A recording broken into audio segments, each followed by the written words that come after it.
All right, Zig coming in at the top 10 on the show. We have Silvr Tuune. They are traveling musicians who gave up their homestead and now are touring the country attempting to help others find their own.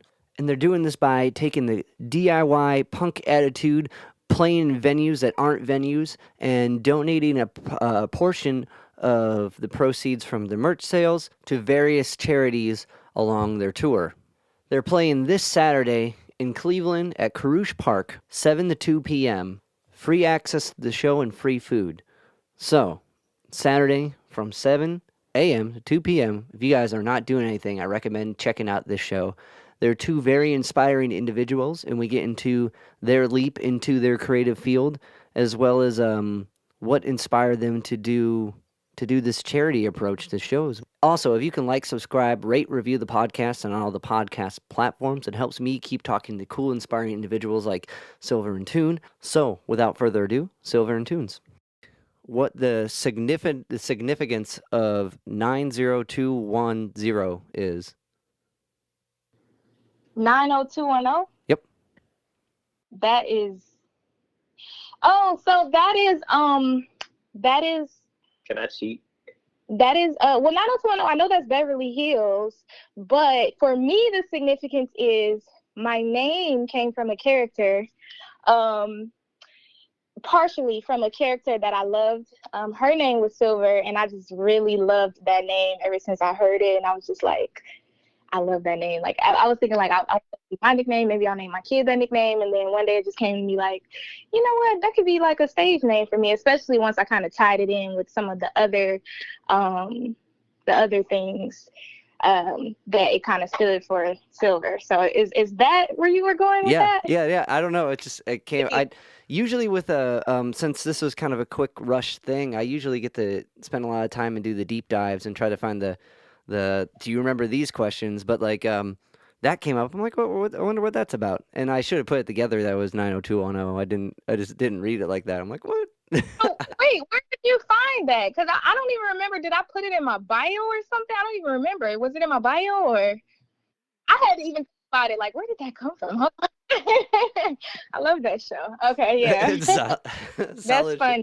Wow. But yeah, okay. All right. And what about the name Tunes? Where'd that come from? So Tune is it's funny, like, you know Lil Wayne, right? Yeah. Tunchi. Yeah. You know, exactly. Okay. My like, he's my favorite rapper, like my idol musically. So, like, you know what I'm saying, as a kid I would always listen to his music. I was a Young Money fan. I wanted to be signed to Young Money. So my sister would always call me Tune, like Tune. So it kind of just, you know. Yeah, that's awesome. Nice. Yeah, it kind of. What was music like in the family? Music is like, so it's honestly sibling, like, we all made music. Even the brother, even the sisters who can't rap, like, they try to rap, you know. Right. So we always, like, from a kid, I was like, Lil Wayne was my inspiration. So, like, from Dedication to Drought 3, how he would rap on other people's beats, I did the same thing. Like, I would pull up DJ Banner instrumentals or whatever the most popular song is, and if I like the instrumental, I would just write my own lyrics over that popular song. And we all did it in the house. And that's kind of where music came from in my household. Gotcha. Okay, so it was like, well, that's cool because everyone can at least do it. You know what I mean? Everyone can partake and just have fun and try to figure it out. And that's right. It's interesting with music. You don't really get that type of environment, even like when it's professional, right? Like music's kind of to get good at it. You got to be bad at it. You got to get those skills up to a level that they matter or not matter, but can convey, right? And like it's interesting because, like, you know, we see that with like language, like babies can't talk, but anytime a baby's like, oh, everyone's like, oh, she looked at you and said something. That's so great. Right. You know, we celebrate that emerging of being able to convey. But when it's like someone trying to play a song and maybe they're not in key or maybe they're off rhythm, everyone's like, yeah, don't quit your day job. And you're like, way to encourage anybody. Silvr, what about you? What was music like in your family? So in my family, I might have got the singing gene from my mother because my mother actually used to be a singer, and a lot of people. She was in. I think she was in gospel choir when she was younger, but I know growing up she would sometimes. Why can't I think of the name? Like, I guess conduct for my uncle's choir, and she would get a lot of requests to come like sing songs at different churches. So I remember being a child, and somebody asked my mom to come sing, and we would go to church and she would sing the song. It's the same, I think, two songs. I know that the one of them everybody always tease her. It's a song. It's a gospel song called "I Won't Complain." Like that song got sung every like people just knew that Gina was gonna come sing "I Won't Complain." So she used to do that. And then how the earliest I can remember as far as like singing, I don't even know. I just the earliest I remember as a child, I think I had to be about between the age of 5 to 6. My father, I just remember one day he was talking about we're gonna be like, he was trying to do like some type of Jackson 5 thing, and he got to talking to us, and he was Yeah. like, the singer, your brother's gonna play drums, this brother's gonna play guitar, this one gonna play piano. And he bought me a karaoke machine. I believe he bought me a karaoke machine. He bought my brother a keyboard. He never got around to buy my brother drums, but my brothers, I guess they weren't really that interested, so they never really did it. He probably played with the piano, and then eventually he never messed with it again. So I had to start using my brother's keyboard that he got bought. I don't know if I used to sing, or I don't know what it was. I don't know how my father said, "You're going to be a singer." I don't know if he heard me singing. I don't remember. But my mom told me I used to sing when I was younger, so maybe. But I know definitely after that, you would catch me singing and putting on concerts in the house a lot because I had a keyboard and a karaoke machine, so you couldn't tell me anything. So that's kind of the earliest I remember music and how it was within my family. I was kind of the only musician outside of my mother who used to sing when I was younger. Gotcha. Well, Hmm. yeah, you can't tell someone to turn down when they got the volume. They got that. But Right. it's weird, like when you see like a younger kid or younger sibling or a student or whatever, like you see traits that you've kind of gone through a little bit. So Uh-huh. maybe that's why your mother was like, "Oh, you're gonna get into it. It's on the wall," and Yeah. like it's a really interesting phenomenon, right? To be able to see this thing sparking in somebody, and Yeah. it's weird with like kids. You never know what it's gonna be. You never Hmm. know what's really gonna get them interested in stuff. Because like, as a teacher trying to wrangle a class that will be fun usually falls on its face and like that's the worst thing in the world. I'm like, "Oh, okay." Right. You know what I mean? Like there's no clear cut way to do this unless maybe it involves animals. Animals are always a win, but like, Yeah. uh, Yeah. That's what we were talking about like not too long ago that like animals, they kind of like they have their path in life and they just do that. And like humans are so different because like we're made we it doesn't really matter what we're made for. We always seem to like branch off and do our own little things, but it's different with like animals because they're living breathing things, and even like plants and stuff, like they just do whatever they're supposed to do in life. And like humans is just different, like we just do all different type of stuff. So I was thinking about that the other day, like that's kind of crazy when you kind of think about it. right, right. Yeah. Why do you think that is? That's it. I mean, I guess, I mean, they say God give us free will. So I guess human beings were granted free will, whereas maybe animals weren't granted free will. So they have to do what they put on this earth to do. I don't know. Right, right. I mean, that's like it's a tall question to answer, but it's a fascinating thought. Yeah, Like because you don't really, the tree just grows, right? He doesn't really think about where it's gonna grow or what it's gonna exactly. grow through or how it's gonna wreck the That, pipes in your basement. It just keeps growing. exactly. Yeah.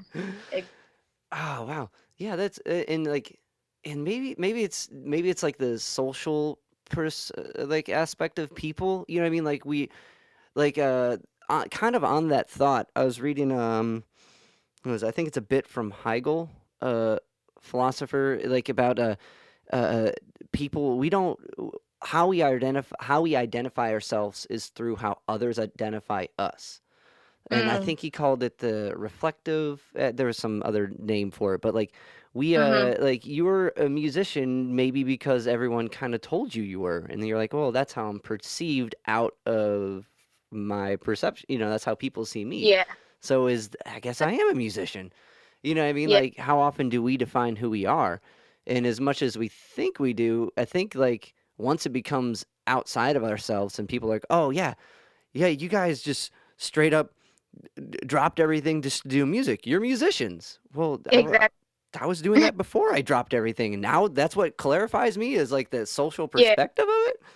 Yeah. So maybe And it's there's, sorry, no, go ahead. I was gonna say maybe that there's the social aspect that kind of is that the free will defining thing, and Yeah. maybe yeah, Yeah, it's crazy you're bringing that up because I was thinking about I was having a conversation with one of my friends the other day, and I always talk about, like, if people talk to me, I talk about how my ultimate goal in life. I love music. Music is a passion. Of course, I want to be a musician, but ultimately, I think all of that will drive me to philanthropy because I love helping people. So I never, because I just, that's just what I want to do. Like, I just want to be able to have enough resources, enough money that at any given time when I feel like I want to help somebody, which is like all the time when I see people in need, I just want to help them. But it hurts sometimes when you don't have that, right, the things you need. So I just, that's one of my goals. And I was talking to my friend about how, how that's a goal of mine in the future. And she got to telling me, like, she basically got to talking to me like, well, what stops you from having that philanthropy title right now? And I was like, I mean, I don't have the money and stuff. But then I got to thinking about it. Well, I'm doing this tour that's basically giving back and giving to people. Is that not philanthropy? Like, in my head, it was like a philanthropist has to have a lot of money and they just give. But it's like, no, I'm like, I am a philanthropist in a way. So I need to start putting that stamp and calling myself that. So I think on the other end of the spectrum too is like, we sometimes, yeah, because society has, like, maybe I was even in my mind thinking like philanthropist has to have a lot of money. So that's kind of maybe what society made me think. But then instead of people giving you a name or telling you what you are, I think sometimes we need to start saying what we are and then become that. So that's why I started to be like, well, you know what, I'm gonna put philanthropist in my title. That's what my ultimate goal is. That's what I want to do. So I'm gonna start now, which is why I started to put that in things that I do and make sure that's something that I say because that's something I want to do. So it's interesting you brought that up because I was just having a conversation kind of the other end of that too on how, we say what we want to be, like make sure we put that title so other people can start to kind of pick that up and they start calling you that because that's what you want to be known as. That's what you want to do. So, right, right. Well, yeah. definitely like the state that the move to be determined and get that discipline that's required. It takes that mental thing, right? It's whatever goal you want to set, you got to in your mind like go through the failures and the acceptances and all the hard work and dedication that takes to do it. And it's interesting with philanthropy and like I with and because I come from the kind of just like the background I gave before we started. I fell into that too in a way. But like what's interesting about the like when you look at like what are the big kind of things that help people out, right? And then like you look at what are the ones that really like resonate, and like move people, and music moves people. You know what I Mhm. mean? Music that's yeah. So your brain is reacting in so many different ways, and one of which is causing you to tap tempo to a rhythm, and like it it physically moves you, and like so all it's interesting. Like a lot of like you see like a lot of protest songs and music that changes your perspective, and in some way, like the way not in some way, I think in the ultimate way, what you're doing with this tour and using music to express yourself in a thing to gather people and move people is like the most philanthropist. I'm trying to find a better word for it, but the most like real Philanthropic. way you can do that. Like, sorry, did I lose you? No, I Okay. didn't say anything. Oh, okay, Yeah. sorry. I thought, but you know, what I mean, like it's sincere and honest, and you guys are touring all over the country, and you're doing it for a purpose that is above your own, and like Hmm. aside from moving people with the art that you're doing, the whole thing is helping other people in each spot you're going, which is way cool. Right. Yeah. Like, so many like artists today, like you see like big acts, they go through town, they're sitting there all day. You know what I mean? Like, I mean, yeah, you got to pay for the bus and you got to pay for everyone aboard. But so I don't know Mhm. what I'm talking about when it comes to that, and you never know what the expenses are or who's paying for it. But the fact that you're coming from this ground roots thing and like really helping people, I think that definitely qualifies you to put that title in anything you do now. Like, Yeah. Yeah. so it's like when I got your guys' email and I just read the subject, right, which was the quote, "Homeless musicians use talents to launch charity to raise money for homeless shelters." I was like, what, how do you not respond to that email? That's epic. You know what I mean? Like, I'm Yeah. like, well, at first I'm like, wait, are they helping them? No, no, it's not. They're not the homeless. They're helping. Like, and it's so cool. Like, when I was in high school, I went on tour with this band called State Radio, and their Uh-huh. whole thing was they would do service projects in each state, and they had a nonprofit that would go with them and conduct the whole thing, and everyone would like before the gig would help out and like paint a park bench or collect trash, and everything was something different. But Mm. that showed me that instead of music being this self-indulgence and like celebrate me, look at my single, look at my album, look at the, you know what I mean, instead of that, it's like you get to do that and show people that they can do that as well, right? Yeah. Because I think so much of the creative endeavor is kind of leading by example, and what's inspiring about Bob Dylan is like, well, he can't sing but he can write a song, so maybe I can write a song and can't sing, you know what I mean? Like, Mhm. so much of that thing is celebrating in yourself and the confidence to do something. But when you take it to the next level and help others out of that context, like with homeless shelters or with like whatever you can as you're doing your thing, is even next level cool. So Thank you. how that, let's kind of dive into that. How'd this idea come about? So Yeah. I've been homeless before actually. Yeah. So I know how it is. Yeah, like homeless. So like we were always gonna go on tour.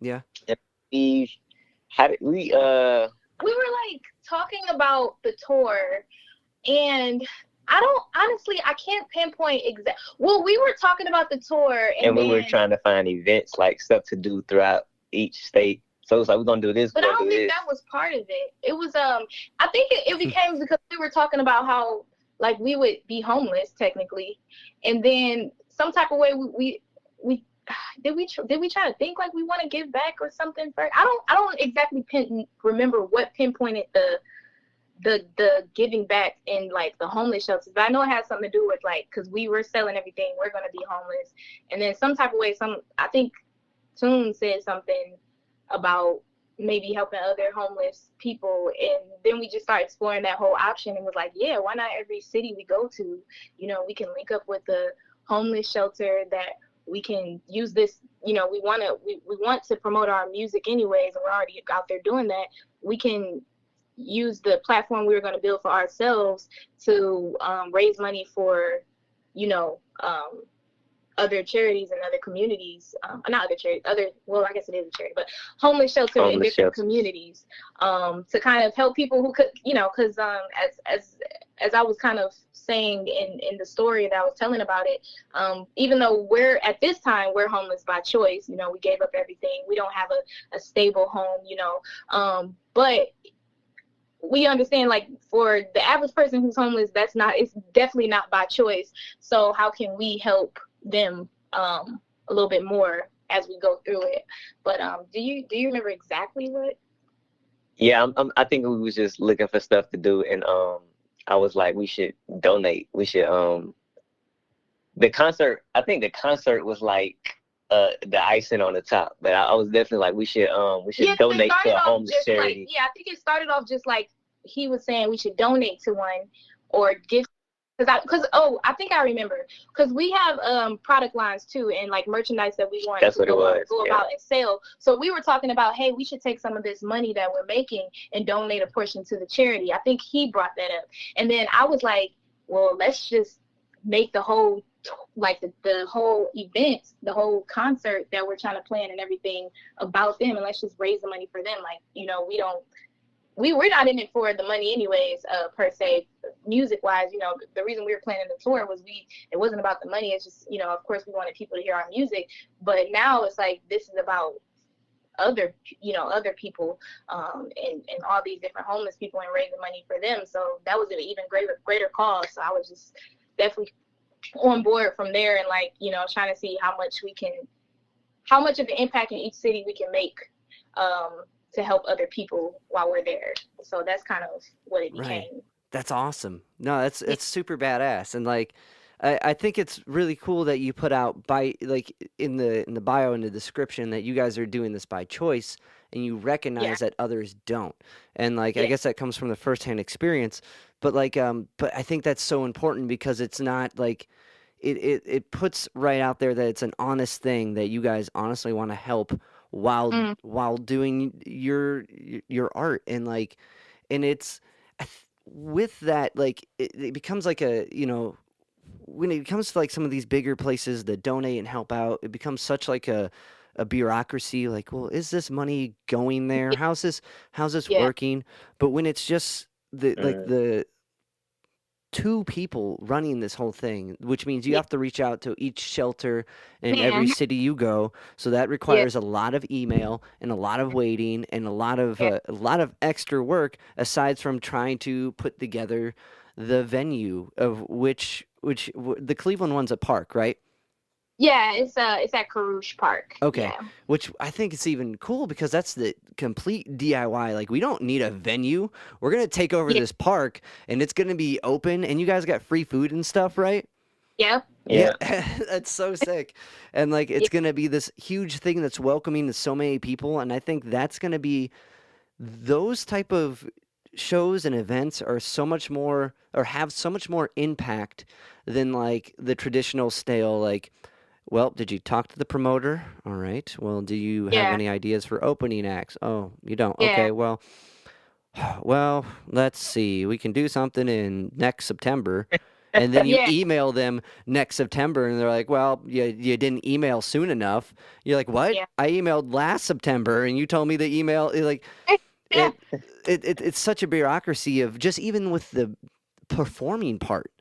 So the take on the extra burden of trying to do the charity work with it is like double. And the fact that it's just you two makes it pure. And like, I know where this is going to go. It's going to go from you to them before the end of tomorrow, when you got to go. Like, and I think that makes it even, that's so cool. Like, that's so badass. It's way cooler than just doing the venue thing and the here we are, celebrate us. It's like, here we are, we're going to help this community and perform in it, but not in I it. think Sorry.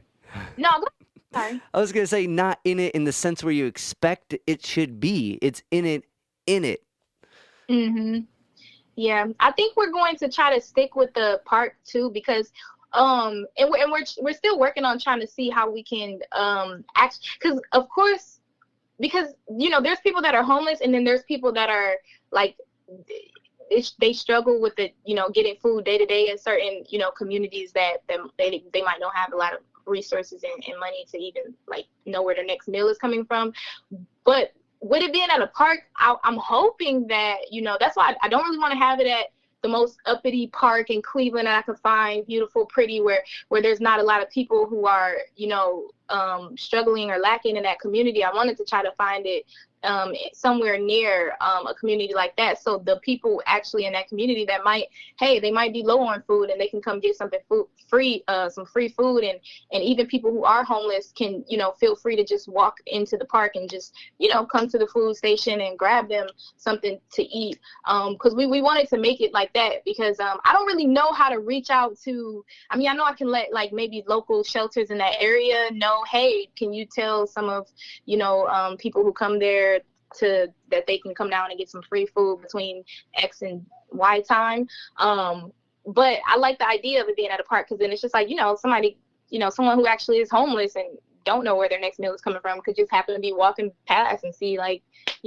food, and we can maybe announce, hey, come get some free food, or, and they can just Yeah. come instead of feeling, like maybe I'm not dressed right, or maybe I'm not to walk into a venue that might be nice and, go through all that. So I like the idea of the park, and I will try to stick with just outside and just seeming very open and like it's a community event, versus a venue where it might seem a little more like, what's the word I'm looking for? Like, not challenging, but like a little more, it's not scary, but like, I don't, unapproachable and not less approachable to come into a venue and things like that. You know what I mean? Right. It's communal. It's welcoming. Yeah, exactly. It's what you would want that environment to be, and I think that it's my DIY roots and punk rock attitude is screaming this is so badass, because it is, because it's not where it's supposed to be. It's here and everyone's welcome, and like. Yeah. Venues put up these walls where you have to pay a ticket to get in, and it's cool. That's that thing, and those are. I'm grateful that those type of venues exist, and we can use them, and they celebrate the artist who is on the platform that's slightly elevated than everyone else in the room. But when you get to do it like that, and like everyone can come in, and like those stories, there's going to be stuff that happens at those gigs that happen at no other gig ever. There's going to be someone that just hops on the mic, and that's how you meet Ralph, and Ralph becomes your new friend, and every time you go through Cleveland, you're going to remember Ralph, and like he's going to have some crazy mixtape to send you, or you know what I mean, whatever it is, like, or like, it's going to make that event equally as. Because I think as far as like a performance, what makes, when you see a show somewhere, a lot of times it's like, what's up, Detroit? Well, we're in Cleveland. Apparently you didn't read the Roger. You know what I mean? Like, you're so far removed because you do this same thing every night. It doesn't, it's not as like interactive. But when you're like, when you're in it, you remember that night. You're part of the thing. Everyone's part of it. We're all in this together, and that makes a show way more moving, because you're, I'm talking to you. You're looking at me. I'm talking to you. Not like, what's up, nosebleed seats? we appreciate you for coming out. Don't think we didn't forget. And like, well, yeah, I know you didn't forget because you saw the numbers before you came in. Exactly. Exactly. Yeah. And we didn't want to try, because we were, we tried to do our best with this, because we were brainstorming like, how can we get the maximum amount of money we can get for these shelters. And so first it was like, well, should we charge to be a part of it? And it was like, no, because we do want to keep it welcoming and things like that. So this is kind of how other ideas branch, and it's like, well, why not have some vendors, who, since it's going to be people there anyways, some of them might want to shop, and the vendors can maybe donate a portion of their proceeds instead of paying a vending fee, and just like going from there. So we kind of came up with those ideas and things like that. And so that's how we're doing it, like vendors. So I feel like that's how the bulk of the money will raise for the shelters. We're having vendors, and the vendors are going to give a percentage of their sales, or a minimum amount if they don't, if the percentage is like way low or something. They'll give that percentage, and they'll donate it. And they're not paying us anything. They're donating it to the shelter of their sales from the event. And then also we ask the vendors to donate one item. So, I sell clothing, so I'll probably donate. I want to donate my most expensive item that I know people like work. I make like a jumpsuit. It's like $65. So I'll donate a jumpsuit, and it'll be a part of a raffle. And we figured, hey, we can just, maybe charge however much for the raffle. And we're still tweaking that last thing, getting to see what everything is, and raffle off these items that the vendors gave us. They donated to be raffled off to earn money. So, if we get, 50 people, let's just say it was $10 raffle. Hey, well, that's $500 that we're able to give to them, and we donate off these items that were donated. I mean, we raffle off these items that were donated on top of the sales and things like that. And then we're able to still have people come out and enjoy it, and not have to pay for the event, not have to pay for the food. So I really, I think that was kind of a really good way to do it, where it's more welcoming, the more people can come, and and then also, of course, we'll ask them, hey, donate at your leisure as well while you're here. But that's kind of how we came up with the plan to like come up with some of the donations. I think that's awesome because it's Yeah. incorporating local business Yep. and local food, and it's all going. And like for a vendor like that, usually the pay for the spot, those are that gets depending on the festival or the output, that gets to be a pretty expensive ticket to be there to be able to sling your stuff and like so to donate one thing and to make it one big portion that goes. I think that's a really efficient way. It involves everybody and celebrates everyone's craft, Yeah. whatever it is, and like gives everyone a chance who maybe couldn't afford the $65 jumpsuit to win and help out. Exactly. So that's what I really like, and yeah, and it's good for the vendors because now they have people that they're getting to let know about their businesses. They're making sales, and I mean technically it's going to a charity. They're donating, so it can Right. technically be a tax write-off for them. So I think it's a Nice. win-win for Yeah, everybody yeah. for this Super event. For sure. win-win. Yeah. Did you all right, this is gonna have you heard of a homeless hookup CLE? No, Okay, I don't it's not a dating site. It's think.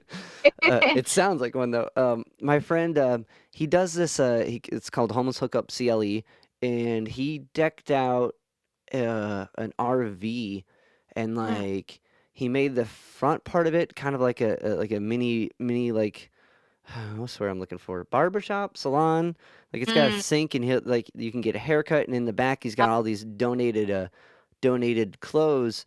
So what he'll do is like, and it was much more active before the pandemic, but he would mm-hmm. go around and pick people up from homeless shelters, or he knew all these spots where people were at, and he would take them out, get them something to eat, get them a haircut, get them cleaned up, and give them some new clothes, and just try to get these people back on their feet and give them the Mm-hmm. start that they need to Mm-hmm. it look good for the interview or whatever, or Exactly. even just be warm. So Wow. I would recommend if you guys, since there's still time before the show, Uh-huh. which is the 15th. When's It's actually this Saturday, so the 12th. the 12th? Saturday. So Um, homeless hookup. I'm writing it okay, down. yeah, homeless hookup CLE. Yeah. I'll send you his information as well. Okay. After this, because he, at least as far as like reaching more, because you mentioned that earlier, he would be able to Mm-hmm. help out here, and maybe like can roll up and like uh, uh be a part of the thing, or like That would be might be nice. able to like I don't know his life's like now post Yeah. pandemic, but before that, have you guys been to Negative Space, the art gallery, Superior and 28th? No, actually, Tune, he just got here like 2 days ago. This Oh, is his okay, first. I'm from here, but I've been right. away for years. But no, I haven't been there. Okay. I'm on the board there, and like we were doing an event for the homeless hookup CLE thing before the Mm-hmm. pandemic, and it's a really badass thing this guy does, and I think it can caddy with what you guys are doing and amplify that. Yeah, So definitely reach out to him. I Um, definitely. I hope he's available, or I hope he can, incorporate some type of way we can find a way to incorporate the two. gotcha. Tell him Dave from Negative Space sent you, and Okay. like I don't know if that, or maybe that'll make him hang up quicker. I don't know, but hopefully it doesn't. Well, let's kind of dive into the how'd you guys meet and when did you guys start making music together? So we met, mind you, I told you I was homeless way back when. So when I was homeless, I just applied to like every internship in Atlanta, like every single music studio in Atlanta I applied, and I got accepted to a few. But like I took this one called ATL HD. So after I did the interview, my first day actually sitting in as an audio engineer, um, is when Silvr came in the studio, and like she just came through laying her records, and she was fucking awesome. Like, like her music, like she just played so many songs, and like all of them were 100% great in my mind. And I'm a very strong critic. Like, if your music is whack, I'm gonna tell you like your music is whack. I probably won't say it like that, but I'll just let you know, like, bro, it's not it. Like, So I was, and her music was just so good. So like throughout the studio session, I'm guiding her. I'm just sitting in, but it's like I'm pretty much experienced as with audio engineering. So I'm talking to her like, hey, do this. I'm making her feel good inside the studio. And like afterwards, because I just wanted to work with her, you know, so I just wanted to promote her and make her a better artist. So like afterwards, I'm like, yeah, I make some more of your songs. Like I want to see these hit billboards and stuff. So after the studio session, we sit in our cars and she just playing me all her music, and I'm just listening to it, and I'm like, yeah, like, I'm thinking she's from Atlanta, so I'm like, yeah, we definitely finna put you on, because I'm from Atlanta, so I just want to, like, you know, support. So I'm like, yeah, we definitely finna go crazy. She told me she's from Cleveland. I was kind of hurt because she wasn't from Atlanta, but I was like, you still good, let's do it. So that was like the connection. And then even after that, outside of the studio, like we would pull up to like our workspaces and we would just work on more music outside of the studio, and we always kept that connection to this day, and it just grew and grew and grew and grew and grew. That's awesome. That's all, and the kind of like in the studio session, not session, in the studio environment, when you're coming in as an artist, right, and you're recording your stuff, there's this vulnerability, right, because you have a whole, not or a person or a couple people in the other room with headphones on, listening to every breath you take, and that's you know, I mean, that's kind of let me run that take again. You know what I mean? Like that. There's like this it's anxiety with that, and like it takes it's the level of like having a bandmate or someone who's gonna go through the trenches with you and get that take right, and like not hear the mistake and just hear the potential, and that's a really special relationship that I don't think it's as glorified as it should be, because it is. Like, you don't find someone who just wants to make your shit be the shit. Usually Man, everyone's kind of thinking for Right. themselves. So yeah. that's beautiful. Right. And that's why I really had loved Tuune so much when I met him, because, and I think when I met him, his name was still Fly. I think it was Tuune or Fly. I don't know. No, it was definitely not Tuune. I know it was Tuune after. It was Fly. It was Fly. Yeah, it was Fly. So his name was Fly. He told me his real name, so I knew him as his real name. Well, it wasn't even. He didn't even tell me his real name. He told me his nickname, but it's kind of a part of his real name. But it's funny you brought that up, because we're talking about like the vulnerability and the way you feel, because I had been to, I think this was the first like real studio I had been to that's like, it's a studio on the moniker, like it's a studio. And because like I've been to like people's like, you know, they had it nice, but maybe they had built a studio in their basement or you know, or they got a studio in their house. Like I had been to like home studios. They were nice, but they weren't like, this is like a real like business, like, right. You know what I mean? So yeah. My first time there, like being behind, well, I had one studio in the house where I was behind a glass, but like I said, it was a house studio, but like I'm behind a glass. It's like real engineers out there. And the one engineer who was like engineering me, like this is my first time, because like he said, he was an intern, so he was like sitting in on my session with another engineer, and I think he was actually a producer. He was just he knew how to basically record, so he was a little like, I guess that wasn't his personality. He wasn't like mean per se, but he wasn't like welcoming and like made me feel comfortable. He was just like, you know, do it again. Like, you know, very like, and then Tuune would come over here and he would be like, that sounds great. Do this, da da da. He was like so passionate and so like happy and upbeat. So like I was like, he was like making me so much comfortable and like made that session go so much well, because it's like lingo you don't know in the studio when you first get in there. It's like, right. They'll be like, I probably knew what dub mean, but it was a lot of things that I didn't know then. It was like my first real session, so it's like I don't want to come off like I don't know what I'm doing, you know. So he just made me feel so comfortable, like I can, you know, just relax and just do the song as best as I can do it. So yeah, so that I was very happy that he was there. Like it was God sent that he was in that session. So that's what it is, because like, do you want to punch that? What? Yeah, do you want to punch that take? No, I'm not mad at it. You know what I mean? Like, what are you? Right. Like, and it goes back to kind of talking about like when you're just starting to play music. Like, there's this like, oh, you can't do that perfectly. I don't know why you're doing it. Like, no, you got to learn. You got to get in there and you got to mess up and you got to learn the lingo, and like, and that's why Tuune's someone like you who sees that and like it's not going. It's like you can cast a shadow of doubt or a shadow of inspiration. What are you going to do? And like Right. it's way more efficient, I think. But I'm pretty rose tinted with my views. Everything's good, right? Or like I like to see the best in something. But like Yeah. to try to bring someone up and make the best thing you can do, and in the studio, you're trying to capture the best live performance, right? And like Right. but there's no crowd to get that. There's no instant approval, right? Because it's just a couple of people in a room, and like Mm, so there's not a room full of people yelling and pumping you up, which is that's where Right. the best performances come from is like everyone like simultaneously like saying you got this. So that's incredible. Um, with the single you guys are putting out, which I listened to on the spot or no not Spotify the SoundCloud preview track, mhm. like how'd that one come about? Because that one's it's super funky and rad, which is different from both of your stuff aside.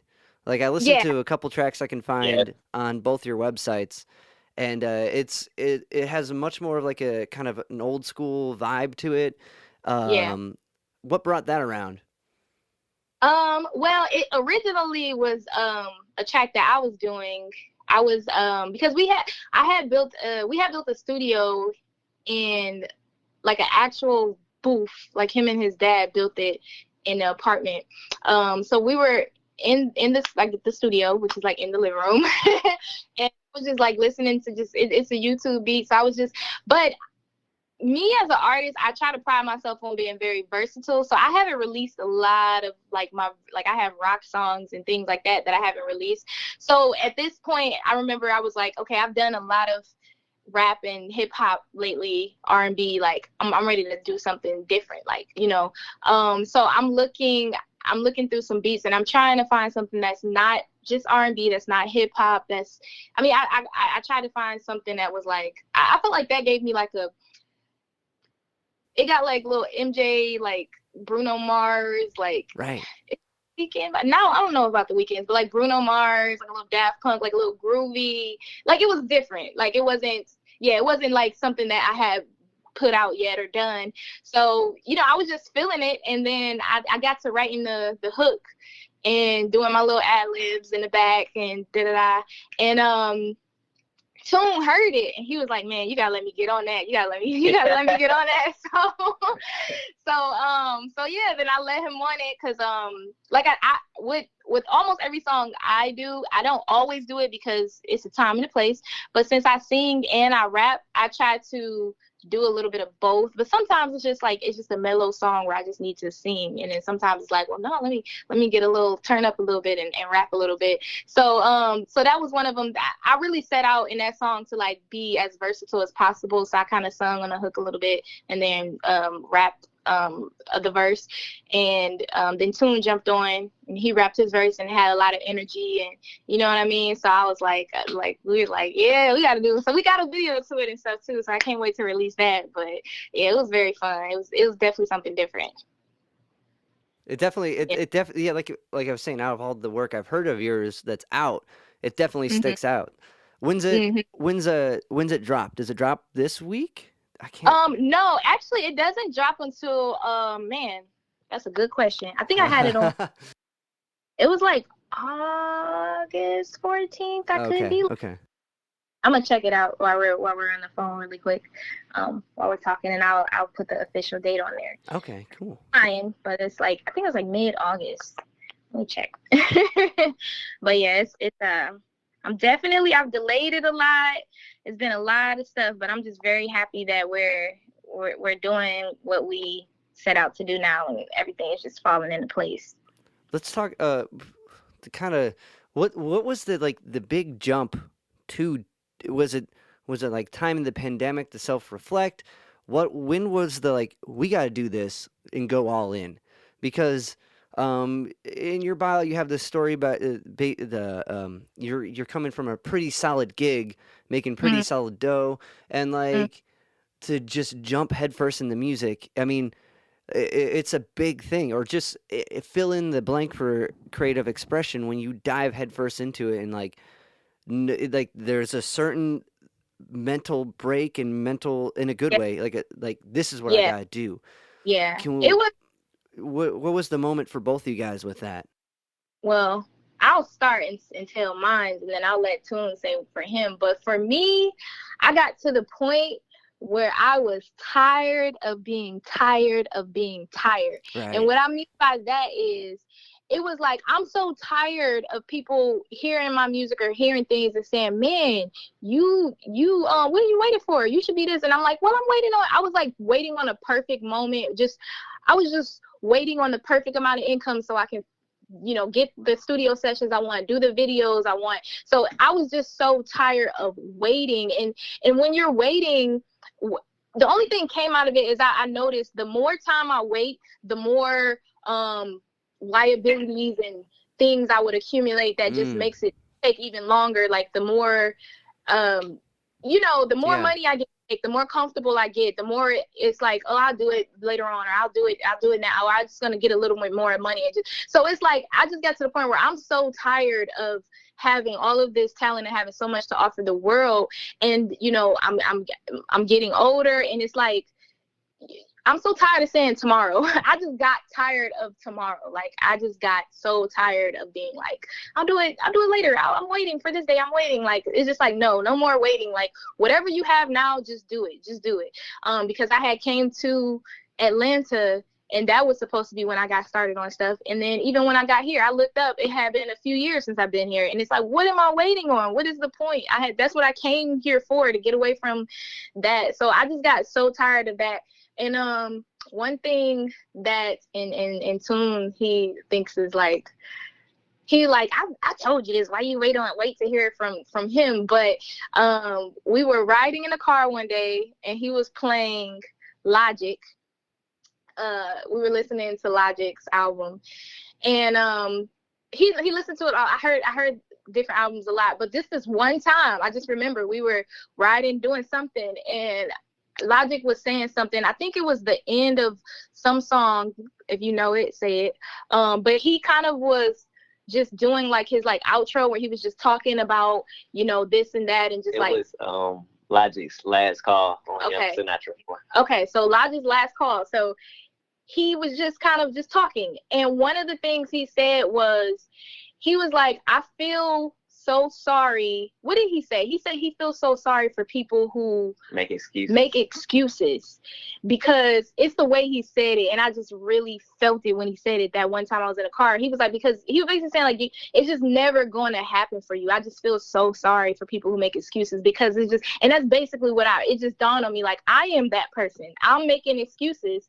He feels sorry for me. I feel sorry for me. Yeah, and he said it with so much patience. Like, you're never gonna make it, because like it's just always, if you let excuses hold you back from doing stuff, there's always an excuse to not do something. Right. So if you let excuses make you not do something, you'll never do it. Like it just never will happen. It doesn't matter how much talent you have. It does not matter. Like, so I realized, like, as great as I am of an artist, if I'm sitting here and nobody hears my song but the 2 or 3 people every now and then that gets the opportunity to hear it, I can be Drake, but nobody will never know I'm Drake, or, as good as Drake or whatever.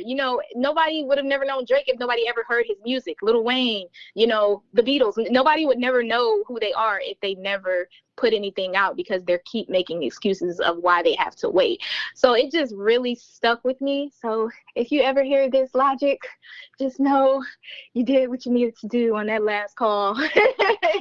So it just really resonated with me at that time, and I just was like, you know what, no excuses. And I like, he probably would tell you, like, I kind of just adapted this no excuses mentality, and I started like doing stuff that I normally would put off, and that was like one of the things is like, let's go ahead and do this music thing. Let's really just put my all into it, like everything. Like, and I wanted to make it where there was no excuse, because that's why I wanted to give up everything. I wanted to quit my my regular 9-to-5 jobs there, like where I like have to make this happen, because if this does not happen, then like I have no choice. Like I don't want a plan B. Like this has to happen. Like this is my only choice. So I have to go full force and like as hard as I can with this music thing. So that's kind of the position that I purposely put myself in to make it to make me not be comfortable and not have excuses. Like, you got to do it, or you're not gonna eat, or this all gonna be in vain. You're gonna look stupid. You know what I mean? So that's kind of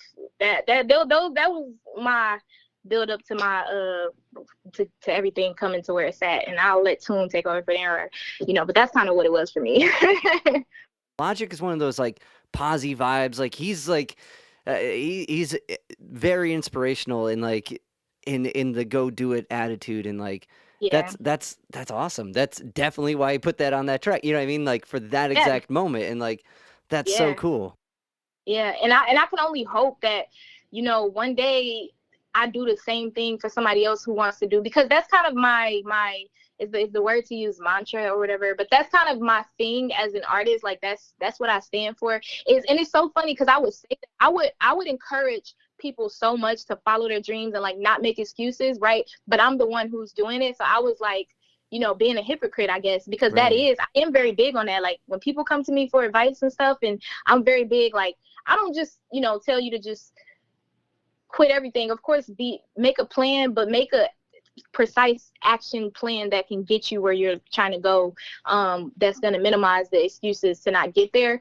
But that's basically what I'm all about. And the fact that I wasn't even doing that myself.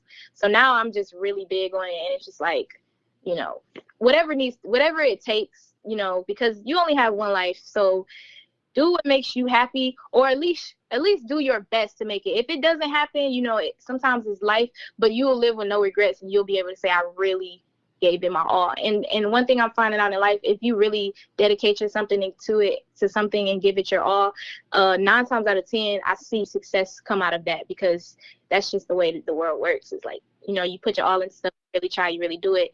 It'll come, maybe not the way you thought it would, but things will come out of it that'll be a good outcome for you. Right, and even so, the kind of speak upon that before we get to tunes, with like perseverance is going to equal success, right? As long as you keep at what you're doing, eventually you're going to be, oh, you do music. That's what you do. Even if you haven't got to the financial goal, you're going to establish this character, which is you, that does music, right? And other people are going to see that, and they're going to be like, well, you're doing that. Maybe if I just do that too. And like we lead so much by example that we don't even know. Like, and so it's crucial. Like even when it seems a little self glorifying, or a better word for that, like when you're like, oh, they're just doing them, and they don't want to talk about them. But part of doing you is showing everyone else that they can do it too. And I think that's super important. And yeah. So, Yep. Tunes, what you got? Sorry, I can rattle on it, but I don't want to. Nah, it's okay. Mine is basically what made me like delve into music is my passion for it. A little cliche, but it truly is like this is something I've always wanted to do ever since I was a little boy, making music. So I've always been an oddball as far as passion. You got people growing up like, go be a lawyer. You gotta go to college. You gotta get the full scholarship, get the full ride, so you can have a plan B and C and D and F and all this. Right. It's like good to set your family up straight. But it was like, for me, it was like, I don't want to do that. I want to make music. I want to do what I love. So no matter where I was at in my life, I was making music. When I was in middle school, I was writing raps. When I was in high school in class, of course I passed my classes, but I was still writing raps. When I wasn't going to go to college, but my mom was like, you got to go to college. So she applied for me to college. So when I got accepted, when I was in college, in class, like I was still writing rap. I was like, still writing music. And even up to the point where I was like working at Chick-fil-A, even in college, I had a mic in my dorm room, and like, so I was still making music in there. Like my friends across the hall would borrow. They knew I had the equipment, so they would borrow my stuff. We would make songs together. But even I worked at Chick-fil-A in college to like keep money in my pocket. So on my way walking, I had to walk because I didn't have a car. So on my way walking to Chick-fil-A off campus, I was listening to my music that I made at Chick-fil-A. I was like thinking of raps in my head. When I got off, I was still making those songs. Even when like the Chick-fil-A like managers wanted me to be like a manager, like, come on, come in, we want to train you. It's like, okay, I really didn't want to do it, but I still did it. But like, even in those times when they really asked me to like stay, because it came to a point where I quit because like that wasn't my passion. Like, I don't want to be assistant manager. I don't want to own a Chick-fil-A. I don't want to do that. So like, even when it got to the point where they was trying to like keep me on and calling me and like literally like begging me to stay, asking me to stay at Chick-fil-A, was like, nah, I gotta quit. And you got people who I know, like, you know, it's people who like, what? You're not doing that? Why are you not doing that? It's such a good setup. It's like, they didn't understand. It's like, this is not what I want to do. Like, I want to make music. So for some people who will delve into that stuff, it's like, you're going to do what it have to takes to get where you want to be. So like, I had to quit. I had to, you know, do certain things and put myself in certain positions that was monetarily hard, financially hard. Like, even my living situation at a particular time in my life was like really hard because it was the only way, like, you know what I'm saying, to get where I want to be and do what I had to do to like invest certain things. So for me, delving in, it's like, you know, it wasn't really a hard choice. It's something I've always done as far as like doing what I have to do to get where I want to be. Yeah, I would say you definitely is Yeah, exceptional. no, that makes a. I mean, to do any creative goal that anyone has, right? It takes that dedication, but it also takes to kind of speak up on Silver what you were talking about before the self learning. Like you learn all this stuff we go through. Like if it's getting a manager position, right? We're learning bits about what we can do to hopefully to re-engage and put in that thing we want to do. So self-knowledge is the takeaway for anything. If it even if it's being in a algebra class and being like, I really have problems with organized things, or what you know, whatever the takeaway is, it's learning that bit, learning how to fix or enhance or work with that bit to use it for what you want to do. And if it's music or if it's poetry, and like, so that first these first stories and these first forethoughts are so important because that's what's going to resonate with anyone. Everyone, someone's going to have that exact position where like, oh, I can do that because you did that, you know. Right. So that's crucial and very cool. And I'm And like, I hope, sorry.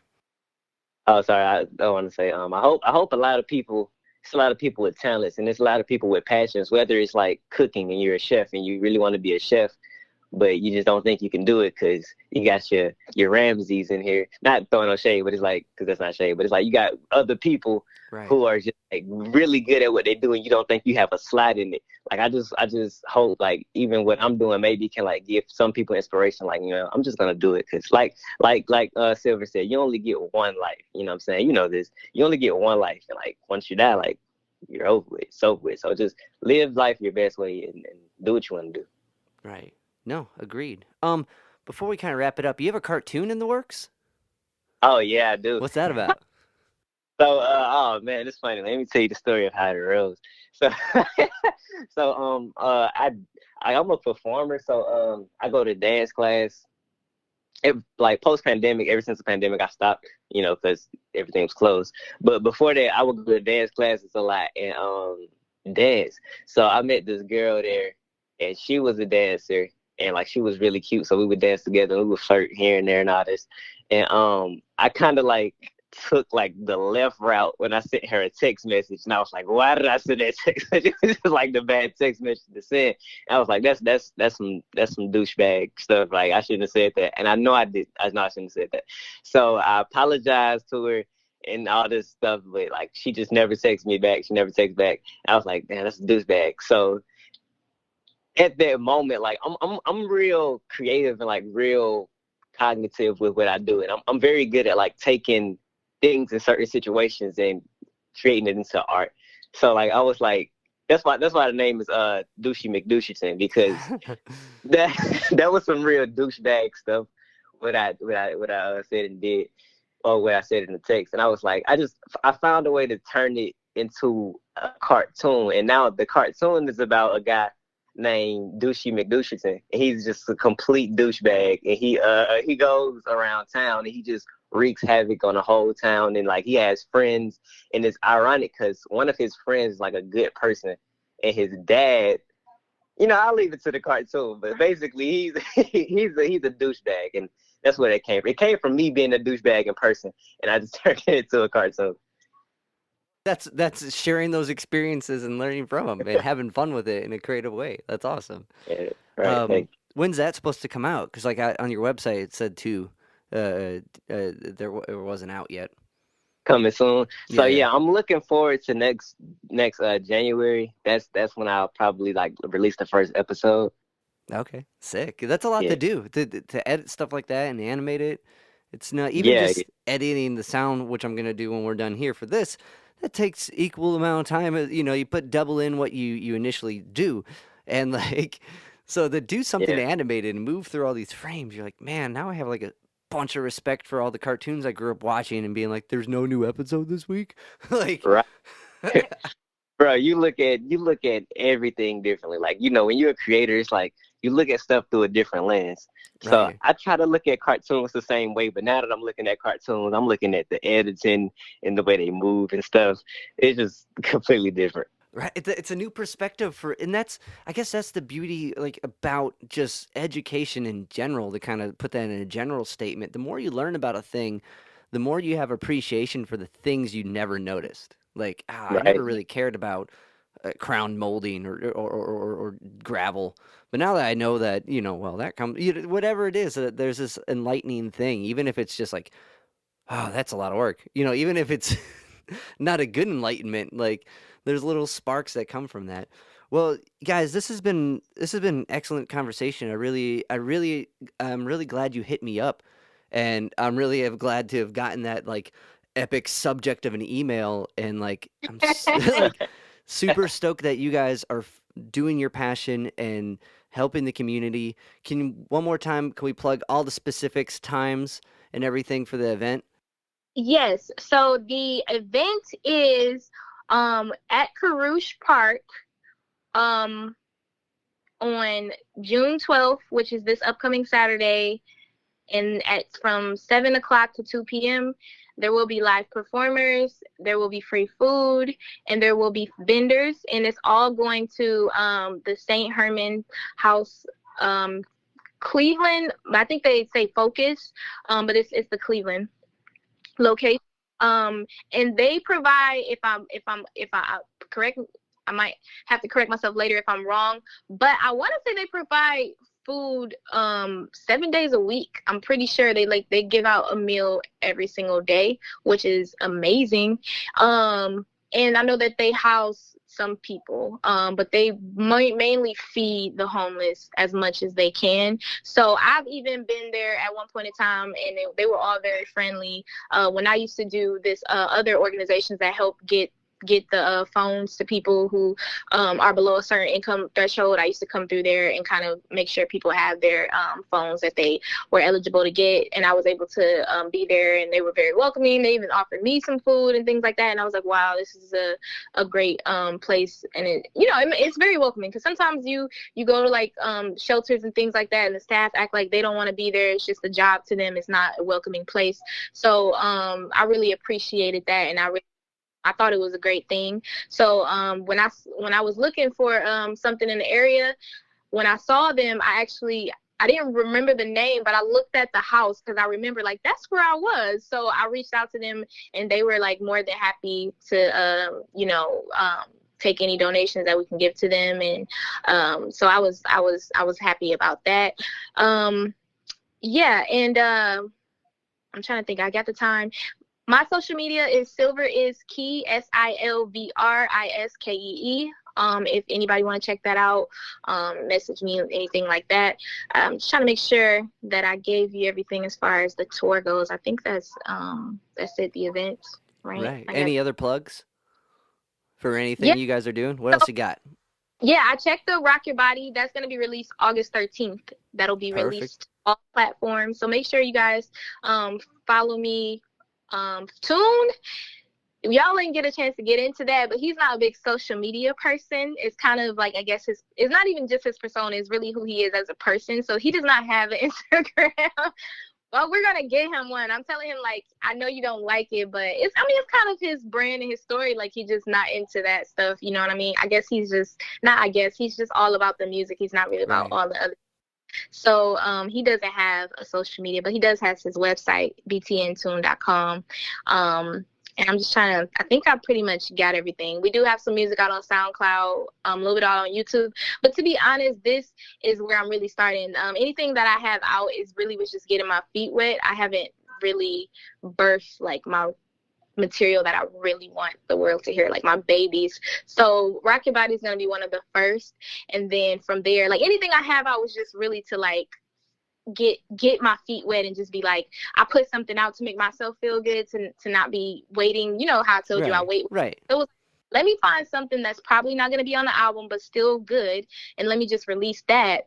So that way I'm actually feeling good that I'm doing something while I'm, you know, doing the, cause like we were talking about, you have to be still calculated and create a release strategy. You know, you don't want to just be like, I just don't want to wait and just put it out. You know what I mean? Right. So kind of have the ones that's like, okay, this probably is not going to be something that I'm promoting per se with the album, but it's still good music that I can drop in the meantime. So that way I can have more time to actually work on my plan to actually execute the album or the single and things like that. But anything else, Tune, that I missed? I just want to say my SoundCloud, because you know I got good music on SoundCloud. The SoundCloud is Tuune. You can just type in the search bar Tuune with 2 U's, Tuune music on SoundCloud. And I will be releasing actual music on all streaming digital platforms. About, like, I don't want to say a date, but it's gonna be coming really soon. And that's the real good music. Nice. Awesome. Well, guys, thanks so much for hanging out and hitting me up. You guys are doing some badass shit, and it's gonna change the world. And I think more artists and more creatives should be doing that, and like you're leading the way for that. So yes, I am very excited. Thank you so much, Ziggy. It's been a pleasure. This was so fun. I loved it. Yeah. thanks.